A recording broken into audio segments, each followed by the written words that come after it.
Hello, this is the Watchdog, and welcome back to Fun with Watches. If watches weren't fun, you'd only need one. Today we're going to review the ADDIESDIVE MY-H3-2 homage to the Rolex Submariner. The dash 2 stands for quartz, as I did not get the automatic version of this watch. Let's start out with the wrist check. I'm wearing my Sterling Formula I homage to the Paul Newman Rolex Daytona. And Grogo's wearing my Safaro GMT watch. I took Grogo to see the movie Dune and asked him what he thought. He said he liked it but wondered why there weren't many droids in the movie. I told him that the thinking machines were destroyed and permanently banned by the Butlerian Jihad. He asked if the maids joined the butlers in the revolt since they were being replaced by droids also. Here is the watch. It comes in this nice plastic case like all ADDIESDIVE.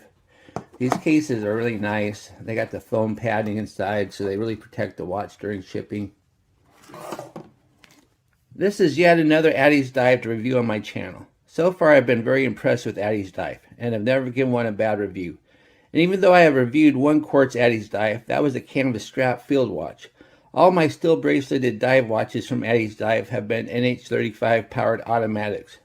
So I wondered if a quartz version would be just as impressive due to the much lower price point, and is it worth it to pay more than twice as much for the automatic version. Obviously, if I only owned one watch, then automatic would be my choice. But I own many watches, and an automatic is just another watch I have to wind and set when I'm in the mood to wear it. I chose the black colorway even though I'm a big fan of blue watches because I wanted the color that most closely resembled the actual steel Submariner. Blue Submariners are either gold or two-tone. Plus, I have reviewed several Hulk sub homages, but never a black one. The watch is 40.3 millimeters at the bezel, 48 millimeters lug to lug, but 53 if you count the protruding end links. It is 13.3 millimeters thick, which is kind of thick for a quartz watch, and that's not counting the Cyclops. Has a 20 millimeter lug width, and weighs 145 grams with 3 links removed. So it's fairly light, but then again, quartz watches always tend to be a hair lighter than the automatics. The bezel is a fully loomed 90 click ceramic with a loom pip. The bezel loom is quite nice, and I will show you later in the loom test. Yes, you heard me correctly, 90 click, which seems to be fairly common among these affordable Chinese dive watches. The bezel action is quite good with loud solid clicks with just the right amount of resistance. Yeah, not too stiff, not too light, but unfortunately it does not line up perfectly. As you can see, the loom pip is just a hair left. The dial is a flat black with no sunburst effect. It has the ADDIESDIVE name and logo on the top, and it says divers 200 meters on the bottom. Even though it says divers 200 meters, which is deep enough to be a diver's watch, this watch is not ISO 6425 certified, so it shouldn't say divers. I don't make the rules. It has applied loom indices similar to the watch it is homaging, as well as the hands. Date is at the 3 o'clock with a Cyclops. The Cyclops does a very good job of magnifying the date. Unfortunately, the Lollipop second hand misses every single mark, which is unfortunate. And I don't think it has anything to do with the movement because it misses the mark consistently. So I'm pretty sure that you could probably line the second hand up if you had the skill to do so. I have never took a hand off of a watch before and would not trust myself, but I will consider taking it to a watch repairman and he could probably straighten it.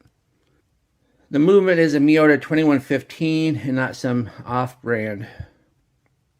The unsighted crown is a screw-down crown that pops nicely when unthreading.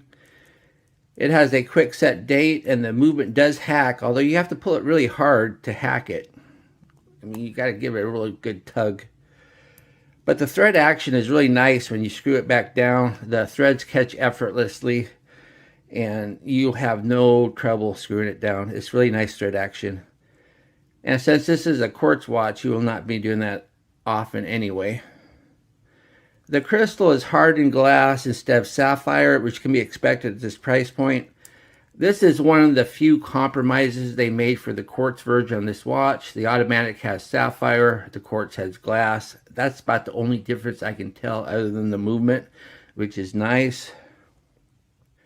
The case is solid stainless steel with polished edges and brushed tops and bottoms.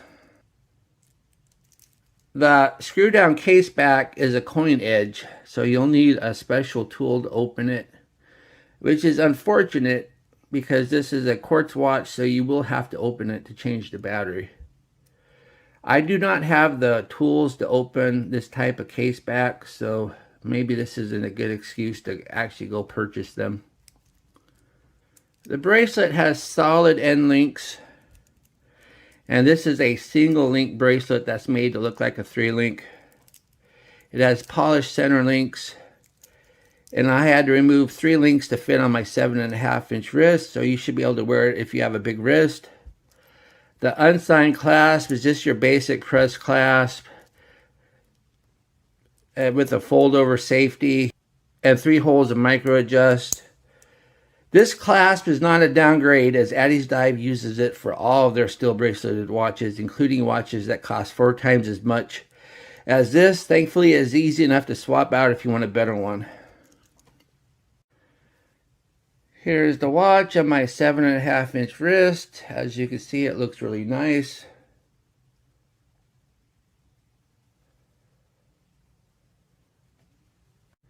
And here's the watch on a Bond NATO. Yes, I know Bond wears Omega now, but he used to wear subs. So I think this looks really nice. You can pretend you're Sean Connery taking down Blofeld. I wasn't expecting great loom due to the price, but was quite impressed with it when going from a light room to a dark room. So I went ahead and decided to do a loom test against my Pagani Design No Time to Die homage, which has become my par watch for loom.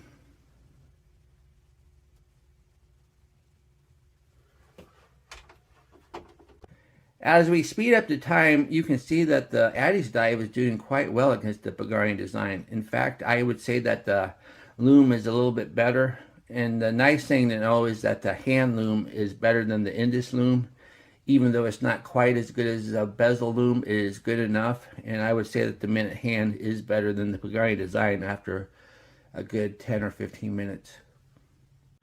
What do I like about this watch? Well, fully loom ceramic bezel is really nice. Has great crown action, and it really nails the sub look.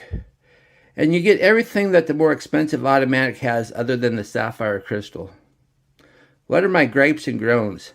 Misaligned bezel, misaligned second hand, coin edge case back will make it difficult when you need to change the battery. And don't say divers unless it's ISO 6425 certified. I don't make the rules. And once again, this clasp only has 3 holes and micro adjust. I understand ADDIESDIVE use these basic clasps. I just wish they would use one with 4 holes instead of 3. Do I recommend this watch? Yes, you really can't beat it for the price. You get a watch that looks like a sub, that has great loom, and looks fantastic. Sure, you can pay over twice as much for the automatic version, but sometimes you just want a grab and go watch, and this one will do just fine. Well, thank you for watching my review, and be sure and like and subscribe to my channel, and I will be back with another unboxing or review. Bye.